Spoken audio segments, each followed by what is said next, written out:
আমরা আমাদের আশেপাশে অনেক হারাম রিলেশনের সাকসেসফুল স্টোরি দেখতে পাই যে তারা চুটিয়ে প্রেম করেছে, অনেকের বিয়ে পর্যন্ত হয়ে গেছে। কোনো মানুষ যখন কারোর সাথে হারাম রিলেশন করে তখন সে তাকে পেলেও ক্ষতিগ্রস্ত হবে, না পেলেও ক্ষতিগ্রস্ত হবে। সো ভালো আমরা বাসবো কাকে? হারাম রিলেশনগুলো সাকসেসফুল রিলেশন হয় কিনা এটার বাস্তবতা কি, এটা নিয়ে আজকে আমরা কথা বলবো। ধরুন মানুষ সুইসাইড করার উদ্দেশ্যে 5তলা 7তলা 10তলা বিল্ডিংয়ের উপর থেকে লাফ দেয়। তো লাফ দেওয়ার পর সবাই কিন্তু মারা যায় না, এদের মধ্যে থেকে 10% মানুষের এই চান্স থাকে যে তারা হয়তো বেঁচে যাবে। সো এই 10% মানুষের উপর ভিত্তি করে মানুষদেরকে 5তলা 7তলা বিল্ডিংয়ের উপর থেকে লাফ দেওয়ার জন্য উৎসাহিত করা, এটা আসলে বুদ্ধিমানের কাজ নয়। ঠিক এই ব্যাপারটাই ঘটে হচ্ছে হারাম রিলেশনের ক্ষেত্রে। আমরা আমাদের আশেপাশে অনেক হারাম রিলেশনের সাকসেসফুল স্টোরি দেখতে পাই যে তারা চুটিয়ে প্রেম করেছে, অনেকে ফিজিক্যাল রিলেশন করেছে, অনেকের বিয়ে পর্যন্ত হয়ে গেছে, কিন্তু তারা হারাম রিলেশন করতে গিয়ে মাদকাসক্ত হয়নি, ডিপ্রেশনে ভোগেনি, তাদের রেজাল্ট খারাপ হয়নি, আবার অনেকের কেরিয়ার অনেক ভালো। এটা আসলে কি, এটার বাস্তবতা কি? দেখুন, এগুলোকে সাকসেসফুল রিলেশন বললেও বিল্ডিংয়ের উপর থেকে লাফ দিয়ে একজন মানুষ মরে যাওয়ার যে বাস্তবতা, এটাতে কোনো পরিবর্তন হয় না। হারাম রিলেশনের আলটিমেট বাস্তবতা হলো যে হারাম রিলেশন, অবৈধ প্রেম ভালোবাসা, এটা ড্রাগ এডিকশন, ডিপ্রেশন, ব্ল্যাকমেইলিং, প্রতারণা, অবাধ যৌনাচার, ধর্ষণের মতো নেতিবাচক পরিণতি মানুষের সামনে নিয়ে আসে। এই যে সাকসেসফুল রিলেশনের কনসেপ্টটা, এই কনসেপ্টটা এসেছে যে ব্যক্তিকেন্দ্রিক চিন্তাভাবনা থেকে।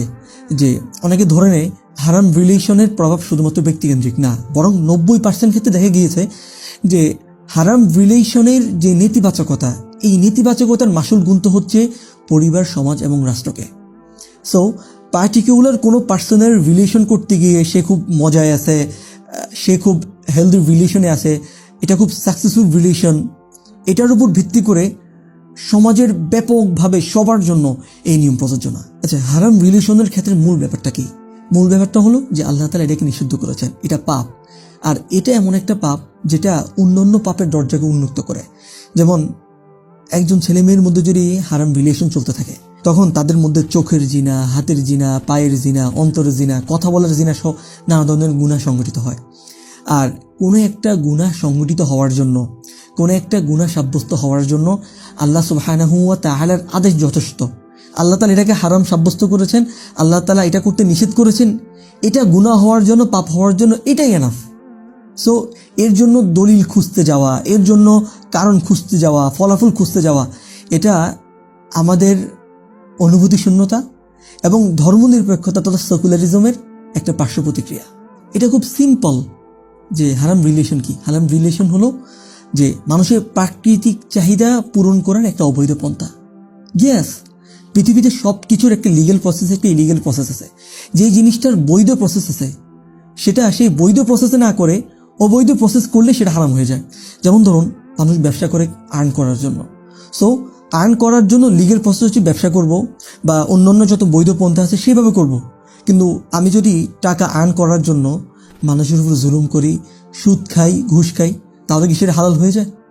ঠিক এই ব্যাপারটাও রিলেশনের করার ক্ষেত্রে, যে মানুষ বিয়ে করবে, মানুষ একজন মানুষকে ভালোবাসবে, তবে সেটা হারাম রিলেশনের পদ্ধতিতে না, বিয়ে বহির্ভূত পদ্ধতিতে না, এটা ইলিগ্যাল প্রসেস।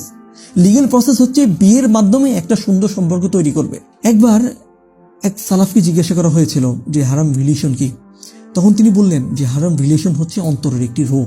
মানুষ যখন আল্লাহ সুবহানাহু ওয়া তাআলা জিকির থেকে, তার স্মরণ থেকে উদাসীন হয়ে যায়, তখন আল্লাহ তাআলা শাস্তি স্বরূপ এই হারাম রিলেশনের পদ্ধতিতে তাকে আরেকটা মানুষের দাসে পরিণত করেন। নাউযুবিল্লাহ।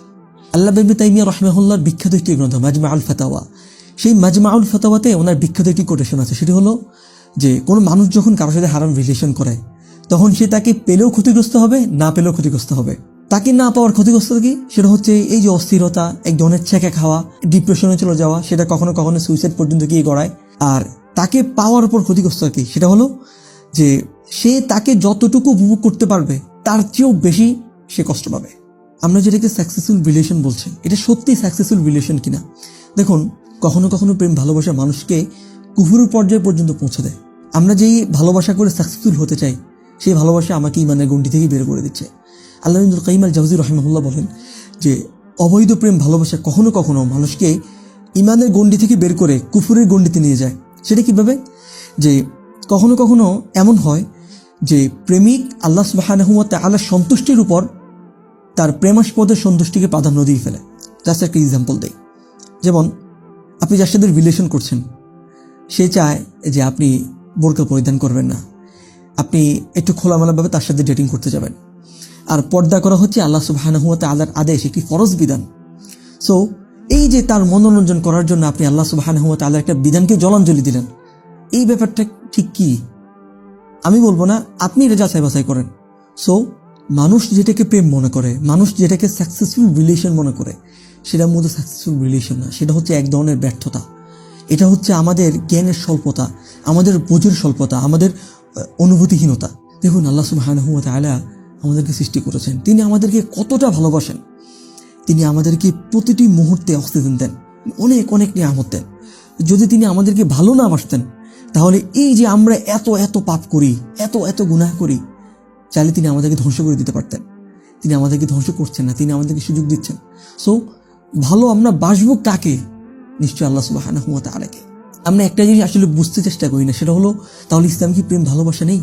হ্যাঁ, অবশ্যই আছে। সেটা করার জন্য ওয়ে আছে, সেটা হচ্ছে বিয়ে।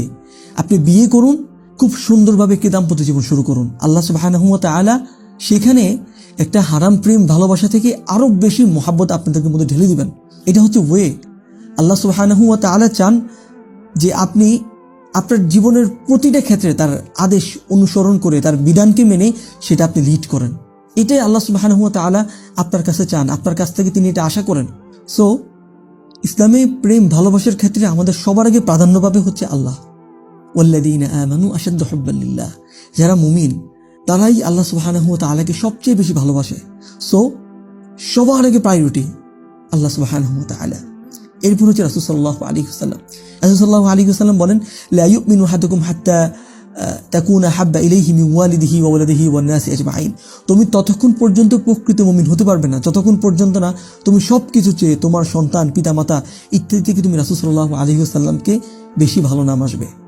সো সবার আগে প্রায়োরিটি পাবে আল্লাহ, এরপর রাসূল সাল্লাল্লাহু আলাইহি ওয়াসাল্লাম, এরপরে অন্যরা যারা আছেন।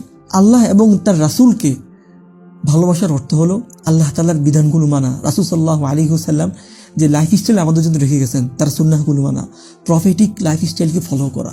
সো আমরা যদি আল্লাহ এবং তার রাসূলকে যথাযথভাবে মানি, যেটা আমাদের জান্নাতে যাওয়ার গ্যারান্টি, আল্লাহ সুবহানাহু ওয়া তাআলার সন্তুষ্টি পাওয়ার গ্যারান্টি, কিয়ামতের দিন রাসূল সাল্লাল্লাহু আলাইহি ওয়াসাল্লামের কাছাকাছি থাকার গ্যারান্টি, তাহলে আমাদেরকে তাদের বিধান মানতে হবে, রাসূল সাল্লাল্লাহু আলাইহি ওয়াসাল্লামের ওয়ে মানতে হবে, তার প্রফেটিক লাইফ স্টাইলকে নিজেদের মধ্যে ধারণ করতে হবে। যখনই আমরা সেটা করতে যাব, তখন আমরা দেখব যে এই ধরনের হারাম রিলেশনের কোনো বাস্তবতা নেই। একজন প্রকৃত মুমিন আল্লাহ এবং তার রাসূলের অবাধ্য হয়ে এই ধরনের হারাম রিলেশনের, সাকসেসফুল রিলেশনের কোনো কনসেপ্ট খুঁজতে যায় না। দিন শেষে এগুলো ব্যর্থতা। আল্লাহ তাআলা আমাদেরকে এই হারাম রিলেশনের যে লোভ, যে চিন্তাগত বিভ্রান্তি, সেটা থেকে আমাদেরকে হেফাজত করুক। আমিন।